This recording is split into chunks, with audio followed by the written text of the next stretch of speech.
America didn't stop buying from China. Walk into almost any store in America and start turning products over. For decades, you knew what you were going to find. That's right, made in China. Hey, let me jump in before we go any further. If you like what you're hearing so far, please like and subscribe as we're trying to get to 5,000 subscribers as quick as possible. Electronics, toys, clothing, tools, furniture. China became the factory floor for the American consumer economy. But something is changing. Today, you're increasingly likely to find something different. Made in Vietnam, made in Mexico, made in India, or even Malaysia. On paper, it looks like America is finally reducing its dependence on China. But there's a problem with that story. Because many of those factories, components, raw materials, and companies behind those products, they still lead to China. America didn't simply stop buying from China. It started buying from everyone else. And China may still be somewhere in the supply chain. So how did America get here? For much of the late 20th century, American companies manufactured a huge share of their products either at home or in other developed countries. Then, globalization changed the equation. Companies discovered they could manufacture products overseas for far less. China had an enormous workforce, relatively low wages, rapidly improving infrastructure, and a government determined to turn the country into a manufacturing powerhouse. Then, in 2001, China joined the World Trade Organization. That accelerated everything. American and European companies poured investment into China. Factories expanded, ports grew, supply chains became more sophisticated, and China became incredibly good at manufacturing almost everything the world wanted. For American companies, the economics were difficult to ignore. Products could be manufactured more cheaply, American consumers got access to inexpensive goods, and corporations could increase their profits. For a long time, the system worked remarkably well. But there was a trade-off. The more efficient the system became, the more dependent the United States became on it. Factories weren't the only thing that moved to China. Suppliers moved,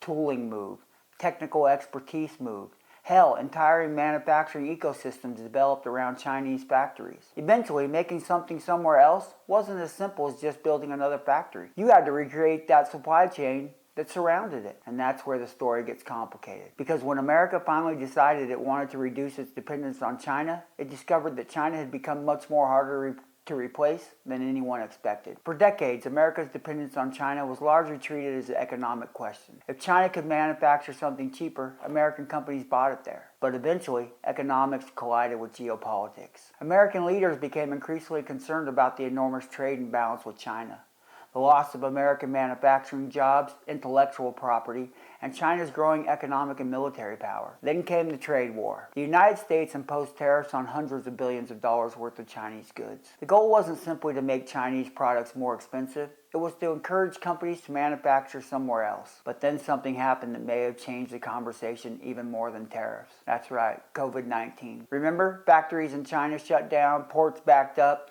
supply chains were disrupted around the world. America wanted something different. A supply chain that was more diversified, more resilient, and less dependent on China. And companies, they responded. But they didn't necessarily respond the way Washington expected. Because instead of simply bringing all those factories back to America, companies began looking for the next place to put them. Vietnam, Mexico, India, Malaysia, Indonesia, and that's where the something unexpected happened. Because as American imports from some of these countries began rising, China's economic connections to those same countries were growing as well, which raises the question at the center of this entire story. Did America actually reduce its dependence on China, or did it simply add another country in between? To understand what actually is happening, you have to stop looking at the label on the finished product and start following the supply chain.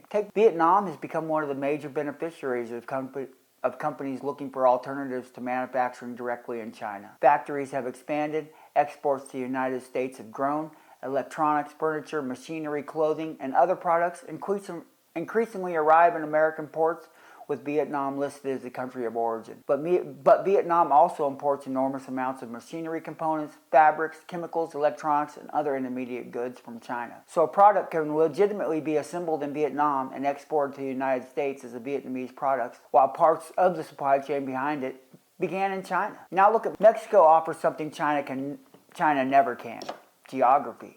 A factory in northern Mexico can produce something and move it across the American border by truck instead of putting it on a ship or sending it across the Pacific. That's an enormous advantage. And investment is followed. But China sees that opportunity too. Chinese companies and suppliers have increasingly looked towards Mexico as a place to manufacture closer to the American consumer. And this is where the meaning of made in China starts becoming much less useful for understanding the modern global economy. A product might be assembled in Mexico. Its raw materials, they might come from somewhere else. Its machinery may have also been built in China. And the finished product might ultimately be sold by an American corporation. So, did America stop buying from China? In some very important ways, yes. Direct dependence on Chinese manufacturing can fall. But that doesn't necessarily mean China disappears from the supply chain. Instead, the supply chain becomes longer, more complicated, and much harder to see. So, is it working?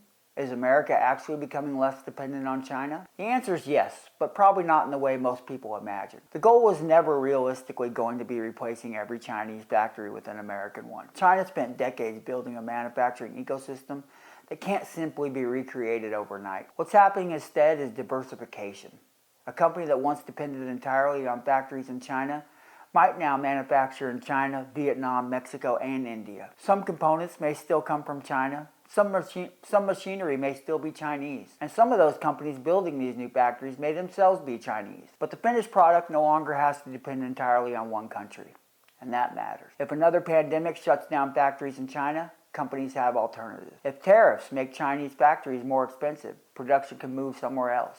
And if tensions between the United States and China continue to increase, American companies aren't starting from zero. They're already building other options. There's another side to this.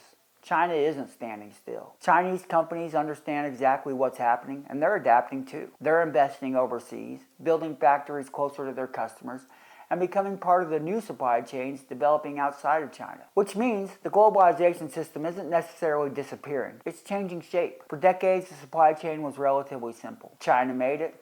America bought it. The next version of globalization could look very different. China might manufacture the components. Vietnam might assemble them. Mexico, hell, they might finish the product. And an American company, you can bet they're going to sell it to you. So America may indeed become less dependent on China.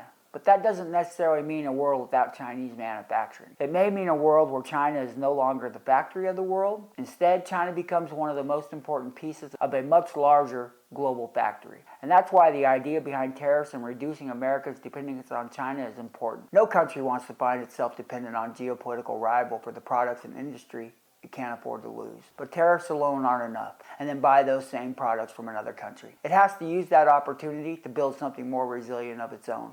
Hey, this is Frank with America's Geopolitics. If you like what you heard, don't forget to like and subscribe.